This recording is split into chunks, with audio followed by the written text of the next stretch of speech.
What's up, y'all? Everybody know me as L.O.C. That's short for LoveOfCash, L.O.C. I'm very artistic. I've been doing graffiti for I don't even know how long. I just started. I was a kid, just drawing. It's in my blood. My dad draw. He was good at it. He actually did graffiti, but I don't think he ever wrote on the walls. I wrote on the walls a little bit coming up with my uncle. My uncle was doing it, actually got me into graffiti. It started off as me basically just drawing on paper and him being right beside me doing his graffiti and me being interested, like I want to learn how to do that, or I want to do that, or me just mimicking him. So as time progressed, I basically developed my own style and my own way of doing it from his blueprint. And basically that's what it is. Graffiti is an art. For a long time, graffiti has always been looked at as vandalism, because people would, run up on the walls and with they spray paint or they markers or whatever you basically could use to write with. Somebody was putting their name up, whether it was taking a key and scratching it into some glass, or a stall in the bathroom that was metal or wood, anything. So the main thing was, it was rep. You did it for the rep. It's like a secret society.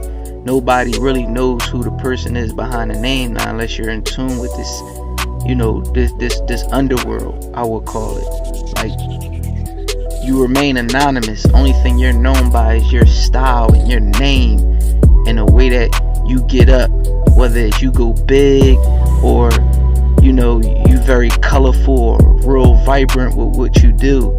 You eye-catching, and that's what it really is about. In all reality, a lot of these graffiti artists out here are like celebrities.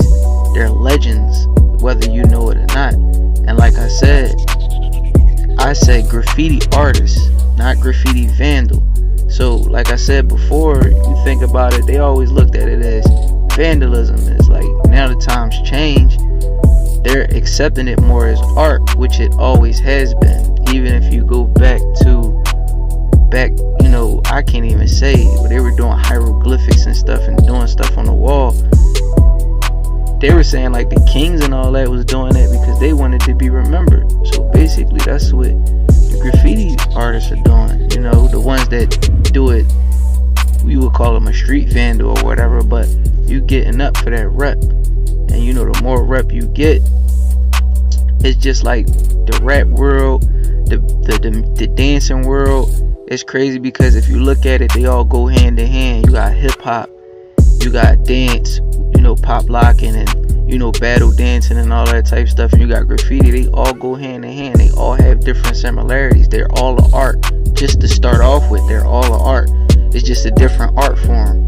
So when it comes to this, a lot of people don't understand it. Like, even there's beefs with graffiti. Just like you got rappers and they battle each other or whatever, you got graffiti artists that battle each other for whatever reason. You got different crews. Everybody has a crew, or they have like a little tag at the end of their name, where mine's is WSK. That stands for a lot of different things. Wild Style Crazy, Wicked Street Kingdom, we spray Kryline, we smoke Chronic. I can't even keep going. It's so many of them. Wild Style Crazy, I don't know if I said that one. But like I said, like, there could be a person, his name, he real big, and then somebody just come and they do a tag next to him where they go over their name. That started all out war. Now you getting X, they going at it. Sometimes it even get physical. But like, the graffiti world, man, is just so like interesting. Nowadays it's so much different ways and styles people are developing, and it's endless. Like, it will never stop evolving. Like, this is so crazy. If you go just look up certain stuff, and a lot of people just see what they see like on the streets. They get way deeper than what you might see on the streets. You might look at it as scribble scrabble. A lot of people look at it as scribble scrabble because they're not tuned in and they don't have the eye to basically translate what they see on this wall or on this pole or on this mailbox or wherever somebody might put their name up. So like I said with the secret society thing, it's just you being a part of that gives you those keys and, you know, have you unlocking stuff like that. Or you could just sit there and sometimes figure it out, because I forgot what those they're like posters, and you gotta stand there for a while and just stare in the same spot and try not to look away, and then the image start coming to you. Sometimes that's how graffiti is. It's like I said, it's so many different styles. You got wicked style, you got straight letter, you got blow up, you got fills, you got burners, you got pieces, and I don't really trying to get into all of them, but like I said, it's just so many different styles and so many ways of doing it. I love it. It's a part of my art. I even transition it into other things, like I airbrush, I design clothes. So when I'm airbrushing, I take that graffiti aspect and put it into there sometimes. And I can't really like do portraits or anything, but I could do like characters for the most part. So what I do is, you know, with your graffiti, you always want to add a character sometimes, and it's just so many different things that help the flow. And like I said, there's so many different color combinations you could use. It's so many different styles. So like the possibilities are endless, and you don't just have to use spray paint or a marker to do graffiti. I've seen, like I said, it's evolving. You know, I've seen people do graffiti out of wood, concrete, you know, clay sculptures, 3D. Like they take their name and turn it into a 3D object. And now it's starting to become on a market where you could sell your graffiti. And I encourage anybody listen to this, if you do graffiti, sell your graffiti. You get what I'm saying? Because it is an art. Whether you put it on a canvas or you put it on a piece of paper and put it on a frame, like people will buy it, because at the end of the day, it is an art and people like it. There's a lot of people that don't know how to do it and probably wish they would.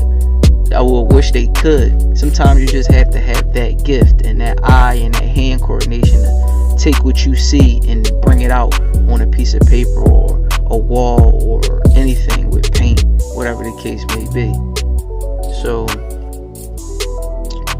how I look at it is, I did my dirt on the walls here and there, and I wasn't really, you know, you get an adrenaline rush, you know, getting caught, or you doing it and then next you see it somewhere else, and then you hear people talking about you, but you can't tell them who you are, cause they be like, yo, you seen the board, somebody did the joint on the rooftop around the corner, that joint look crazy. But you can't be like, yo, I did that. You know what I'm saying? You just gotta remain anonymous, but they give you that satisfaction, like, yo, they talking about me. I'm out here getting mad props off this. And you know, you got the other graffiti writers, and sometimes even, you know, you keep it secret between those people. You might find out, oh, he writes such and such, but you won't tell him you write it. But a lot of times that's how you meet, though. You know, you meet through other graffiti writers. Like, this boy, he write this. Damn, I've been wanting to meet you. You know, one time it was I was on a school. I was on SEPTA, coming from school. I believe I was even high school, middle school. I don't even know. But I had a black book. I'm writing in my black book or whatever. So the guy get on the bus. He sits down. He don't even ask to see what I'm doing. He like, young, let me see let me see your book right quick. So I give him my book. He flipped through a couple pages. Next thing you know, he pulls a marker or something out of his pocket, and he start going in. But how we were sitting, I couldn't really see what he was doing. But that's what you do. You know, he's sitting there writing. He doing whatever he's doing in the book. He gives me the book back, gets off the bus. I just met a person that writes Spain. Or Spain, I think it was Spain. S-P-A-I-N. If it wasn't S-P-A-I-N, it was S-P-A-N. But either way, I knew who both of these people were by their names on the wall, but I never could put a face to them. I never knew what they looked like. There's no telling. There's a lot of graffiti out here that you wouldn't even know a woman is doing, or a girl. You would think that a man did it. It's just so crazy, man, and it's so deep. I could talk about this stuff for hours and hours and hours, and it's like I can't really give too much. I'm just gonna give my little bit, you know, not really trying to go into too much the history, but just give you like some type of aspect to understand like where this stuff comes from, because a lot of people don't get it. They just be like, those people are just messing up stuff. They don't look at it as an art. But then some people, it's eye catching when they see all the colors and stuff, but then they can't read it, so you know, they like ugh.